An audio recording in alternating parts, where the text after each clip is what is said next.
Veterans Hospitals, which I'm involved with in Omaha, Nebraska. Yes, sir. Orson, you maybe want to discuss that a little bit. Sure. You know, I live in Washington, D.C., and have had the occasion to go up to Walter Reed, and I think what we have is we've had a continuous series of cuts in the military that's been going on for, 20 years now. And these are legitimate things to do in the right time, but the situation has changed dramatically. We've trimmed down so far, and I think our hospitals weren't really ready, our military hospitals weren't ready, and the Veterans Administration, for that matter, probably wasn't ready to encounter what we've gotten from this war, and we've got to do something about that. You know, and George Washington said it quite well many years ago that if we don't treat the men who go to war for us, you know, we're going to fail as a nation. And we need leadership. The main thing I would like to say to you is that, you know, having been in Vietnam and having the rug pulled out from all of us who were there and sitting in jail and listening to the debates going on in Congress as we heard them through the propaganda machine, very discouraging. It's discouraging to these youngsters right now to see what's going on.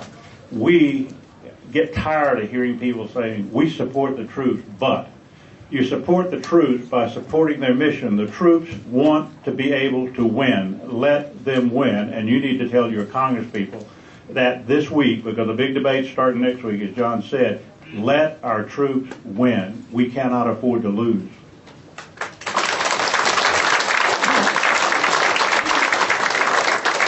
Thank you for your comments. Could I just give you, I carry around with me because of this disgrace that took place at Walter Reed, which is symptomatic of other problems.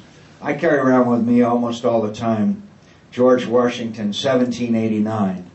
The willingness with which our young people are likely to serve in any war, no matter how justified, shall be directly proportional as to how they perceive the veterans of earlier wars were treated and appreciated by their country. George Washington in 1789, and that is as applicable today or more so than it's ever been. And as one other aspect of this, I think we didn't anticipate the length of the war. Therefore, we didn't make the accommodation both in military and veterans health care. The commission headed by Bob Dole made recommendations that have to be implemented immediately. And if I could finally mention that PTSD is going to be a problem by the nature of this war, and we're going to have to work very hard and do as much as we can to help heal these wounds of our veterans. In fact, I wonder if Sonia might have a comment on that. We have, I had several troops that have PTSD. Almost everybody who has been in any traumatic area has touches of it.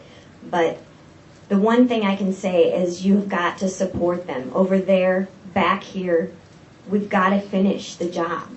I don't want my kids going back. I would rather do it myself. And I think you felt the same way in Vietnam.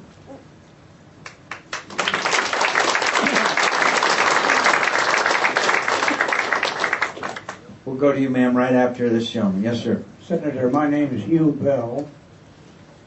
I'm a War II veteran, recalled for Korea, and I was in Vietnam as a civilian under the Department of the Army. My question may be out of order. Would you please accept a question on the Fair Trade Agreement with Mexico? Yes, sir. Thank you. I understand that the truckers will have unlimited access to the highways in the United States. Will they be subjected to safety inspections, and will their cargoes be inspected before entry? If so, what is your vote on this subject? Sir, in my view, they have to be inspected, they have to be regulated, their drivers have to be subject to the same driving hours restrictions, and their cargoes must be inspected as well as comply with every rule, regulation, and safety requirement of American vehicles on exactly the same and perhaps some more, given the fact that this is a new occurrence. Yes, ma'am. Good. Yes, ma'am. Go ahead. It's a pleasure to be here. and I do not have a question, I have a comment. I have been to several meetings like this, trying to decide who do I want to be president of the United States. And the first person I ever heard presented utopia. And so my question to him was, sir, are you telling us that if we all go out and vote for you, we will not have any of this or this or this or this? And he looked me right in the eye, closer than you and I are, and said, absolutely. And I looked at him and said, good luck, sir. But I am so happy today you have helped me decide who to vote for. Thank you very much. Thank you very much.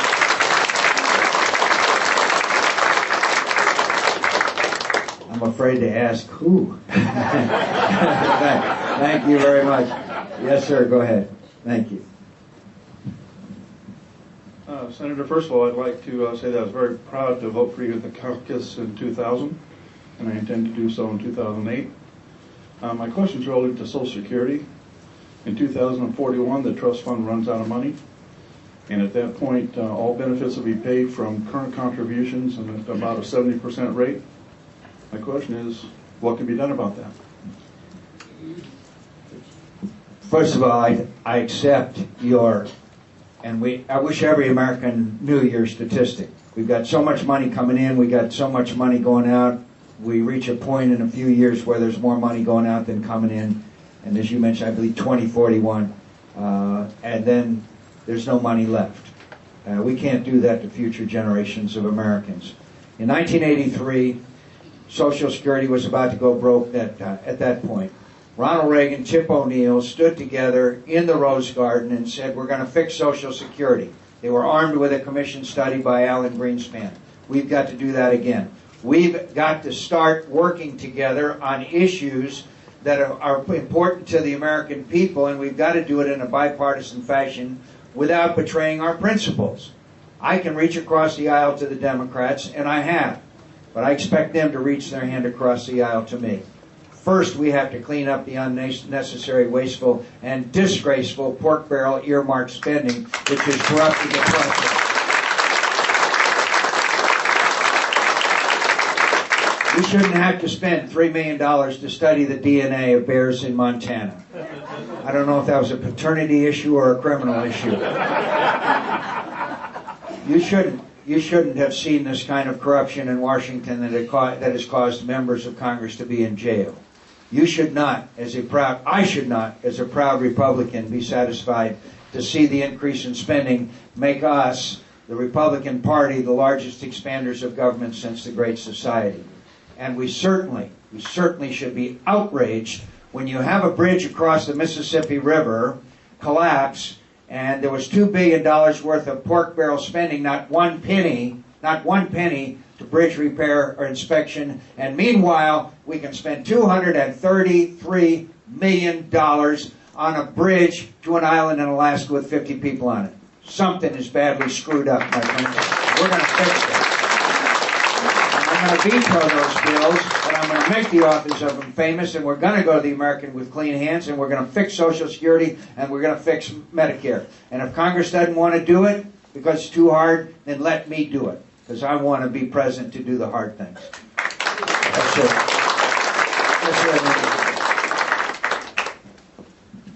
Yes, sir. In 1967, I was drafted into the United States Army and sent to Vietnam. Dennis Devine in front of me was drafted in the early 60s and sent to Korea. In those days, there was a sense of obligation to our country, and we were proud to serve even though we were drafted. I wonder what your feelings were on, perhaps, in view of the long conflict we have ahead of us in restoring the draft. The draft, in my view, was patently unfair because wealthy Americans were able to avoid the draft. And we asked people like you all to come off the farms and out of the small towns to serve our country. And so I want every American to serve this country. I really do. And I want to give them an opportunity to serve. And that means every American. But I worry about a return to a system where perhaps, again, we may ask the lower income Americans